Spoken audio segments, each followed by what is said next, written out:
Hello there, ladies and gentlemen, Sigurd here, and welcome back to our video. We might as well go into Crown of Kahndaq Black Adam, because it's his crown after all. And we're going to see how this goes. I have Power Girl here in Shazam. Shazam is going to give us a bit more damage. Power Girl is going to give us reduced power cost, and also is going to have sort of salvation to power generate for us a bit.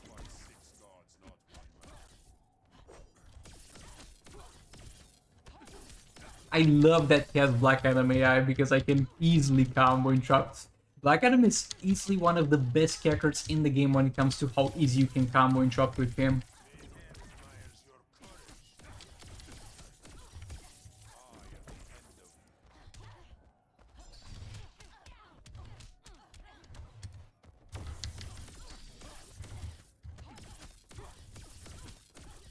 Super move as well.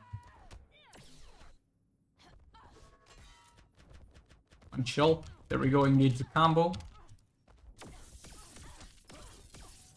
Bro, like the damage on basic attack is pretty decent. Like that's to an extent the most reliable thing.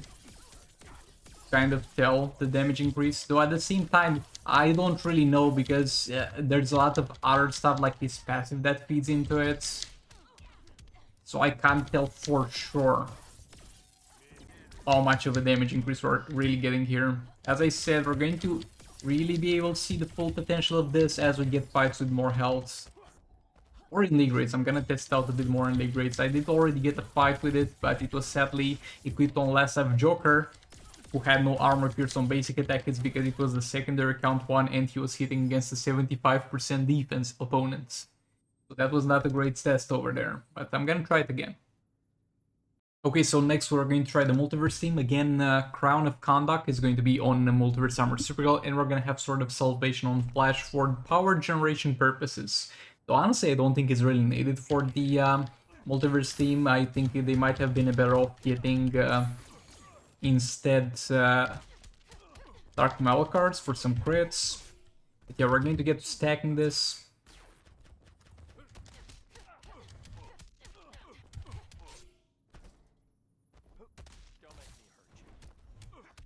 Yes, he specializes removing debuffs, which is gonna matter a bit for us actually, because we wanna apply burning to him to reduce his defense.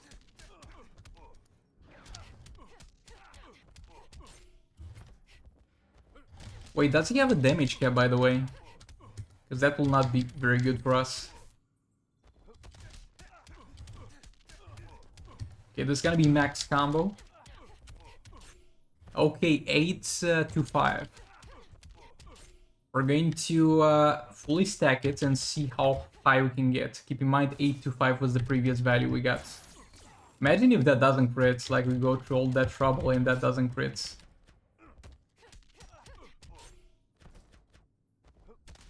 Though it's not reliable because he's gonna have a bit... Actually no, he removed the burn, so he's gonna have kind of the same amount of armor. So 8 to 5. Let's see what we do here with full combo.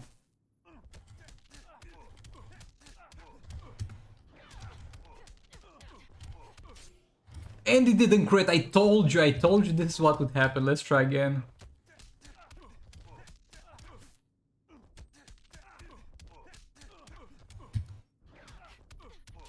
$962. Okay, okay. Look, it's reasonably decent, but again, more damage is not gonna really scale as well as it seems for most characters. Because even though it says more damage, there's a lot of things that go into the calculation. You're not really gonna get that much more damage, but it's gonna be a pretty decent buff nevertheless. Again, we really have to fight higher health fights to really tell, and as I said, this will scale amazingly well depending on how much passive stats you have on your artifacts. I think the best time to test this will actually be when the next soul rate comes up, and it's a soul rate where I already have a lot of passive stats on artifacts to see how much we can take this artifact to. Okay, so Mr. Freeze is gonna be an interesting one because he has double his usual passive, because he's got also passive that gives him more damage, the more power bars you're going to have. So now with the Crown of Kahndaq, he's going to double stack that basically. We're going to see by how much damage his damage will be able to increase. So yet again, it's going to be weird because he's also got his own passive. Oh boy, it feels so good to play heroic modes again and be done with that normal mode AI. So we're going to open up with a super move.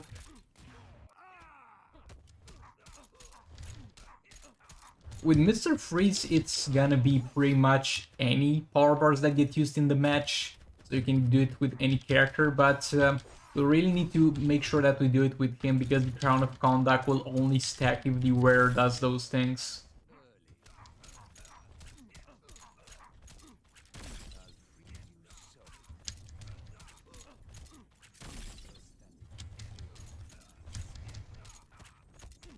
Oh, come on, why do you block after getting out of the freeze, my dude? See, you got frozen again, that's what you get.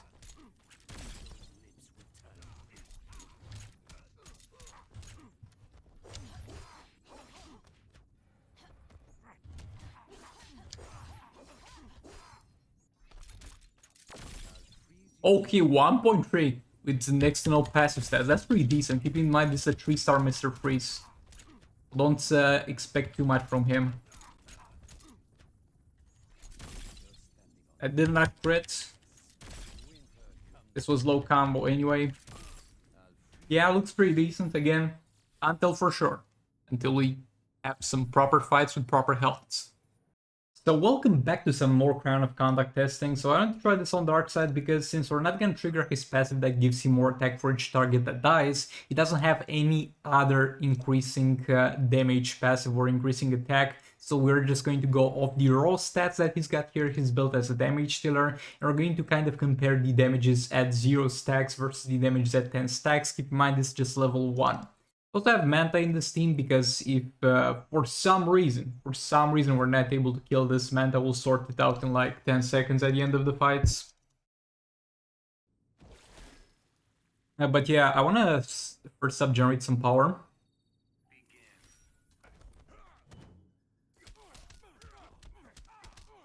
Okay, I want to also get hit. Oh, I can't get hit because of the shield, so yeah. We don't know how much it does without any combo build. So I guess we can close to max combo all of them.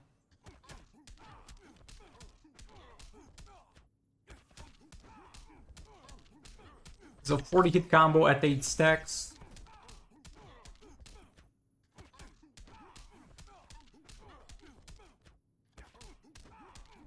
Also, we got the power back. That's another one of the passives. If you're above a certain amount of combo, you get your power back. Okay, let's just speedrun this to max stacks.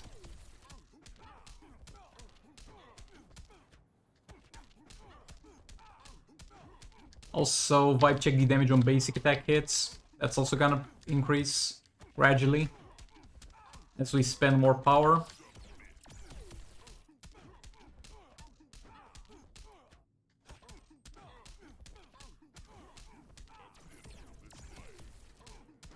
As kind of a reference, a Dark Milcard's Dark Sides can kind of do easily 6 mil damage without any other passive stats, with just the base stats.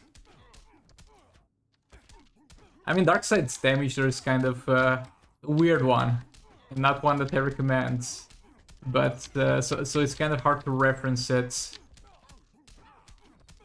But yeah, I think our damage increased a fair bit. So let's do a 40 hit combo one again. Not quite 40 hits, but yeah, decent damage increase. As I said, it will not be as visible or as strong for your average character. The damage increase shines the best when there's another modifier at play, where they can stack with each other and interact with each other. Also, I think we... Oh, is this man lethal immune? Don't tell me he's lethal immune and I forgot. No, we're generating power, he's not immune to lethality. Ooh. I should really read the boss passives. You got the power lock? Oh no. Don't tell me... We can break it with a swipe down though. I panicked a bit because I forgot you can just break it.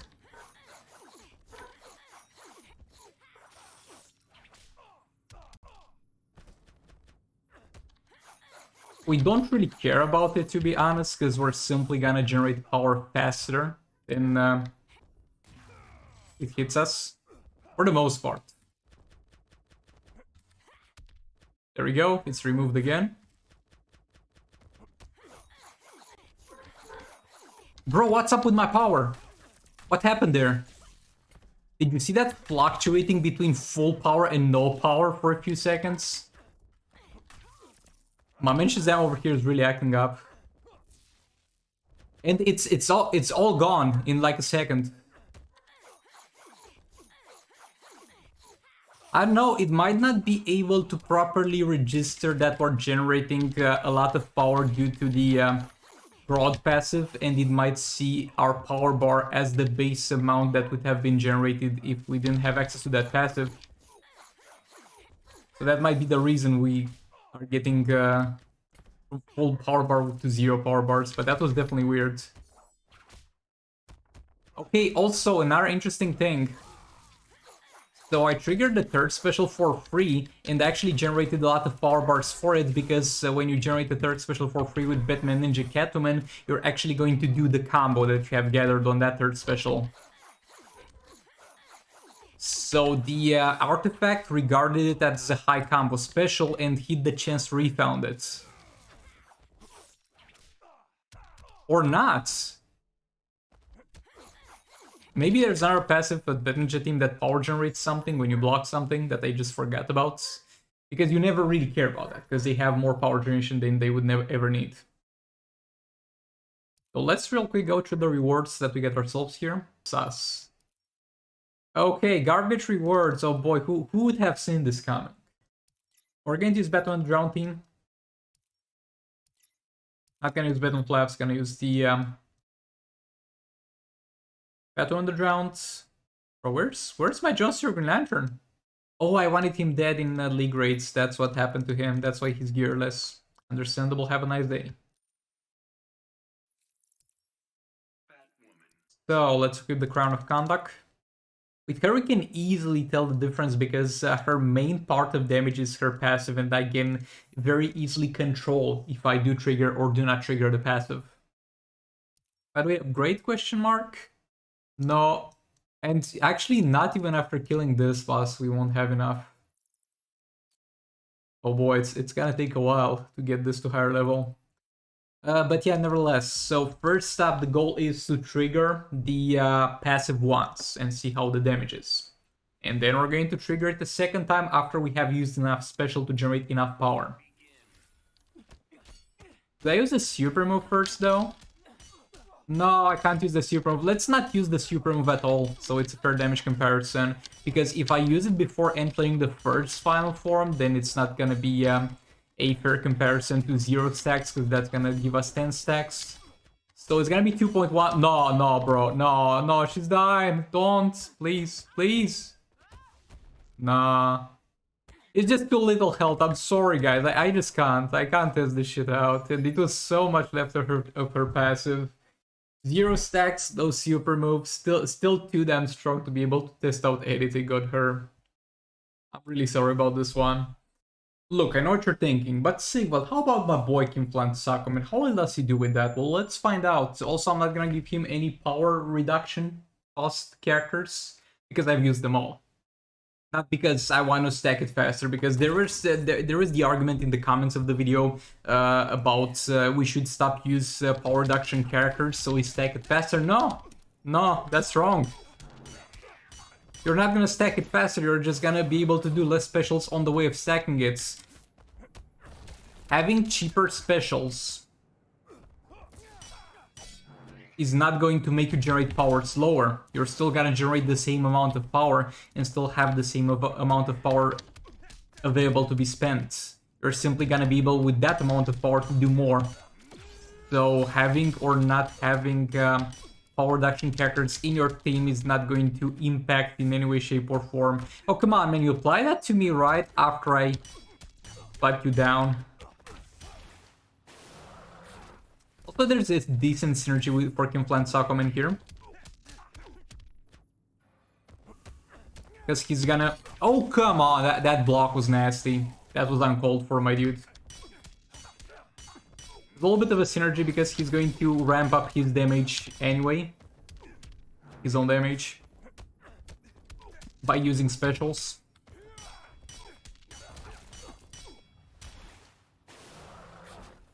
Damage so far is fine, but nothing amazing. Oh, super move, that's fine. Or like chill, let me get close so I can swipe you down. There we go. You broke that. Oh, come on. Oh, no. Chill. Okay, super move. There we go. And yeah, we're at the moment at max. Oh, come on. He didn't get hit by the swipe down. This man is just so annoying. He's not hard, he's just annoying.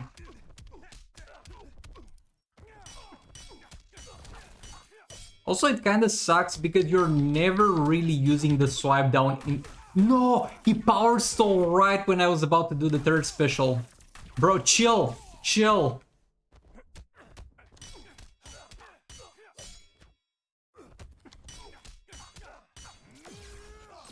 And I lost all that combo. I had such a fat combo.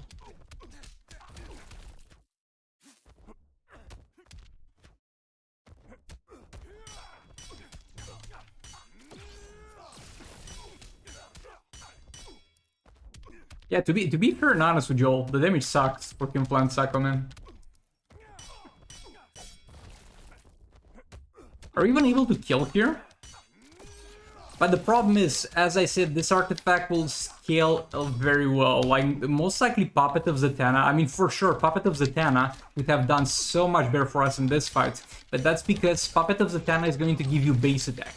And base attack is going to be very valuable the less attack you have in total. But damage buffs are going to be more valuable the more attack you have in total. So as you go up the difficulties in soul rates and stuff like that, you're going to get more passive stats from the artifacts and this is going to be better. But boy, this sucked. This sucked ass. I did not expect Shazam to be that annoying and we actually failed to do even 2 billion healths. Like, this sucks ass with no passive stats on Hyunfo and Sakuman at the very least. This sucks ass. Okay. Let's see if she survives the first hazard. And you might be like, Sigval, why don't you just compare the damage on the main account where you did hazard with 0 stacks and now you full stack on this account and compare the damages? Because the battlement round on the main account is like 6 stars. This is 3 stars. And that affects the hazard dot damage.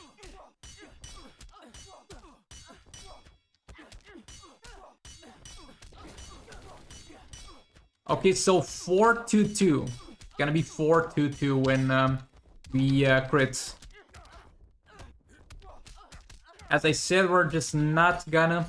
Oh, my bad. No, don't chill. I just need to use power now and not die while trying.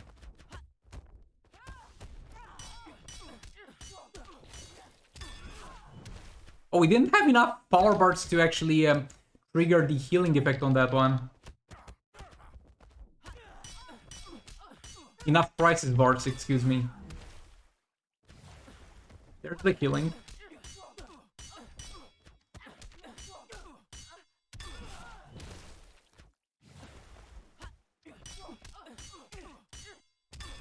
Okay, we're at max stacks here. We're gonna be fine. Let's just trigger it.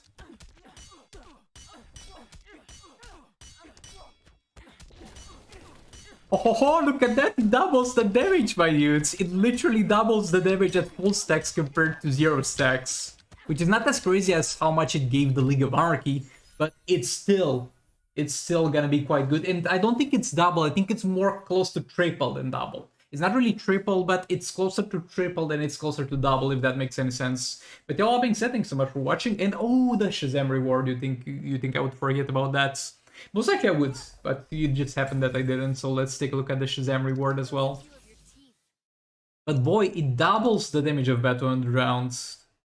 And keep in mind, this will get better the more attack she's gonna get. This is the total opposite of the Puppet of Zatanna. Puppet of Zatanna is very, very strong the less resources you have available, and this is stronger the more resources you have available. Oh yeah, amazing rewards. But yeah, thanks so much for watching yet again, and goodbye.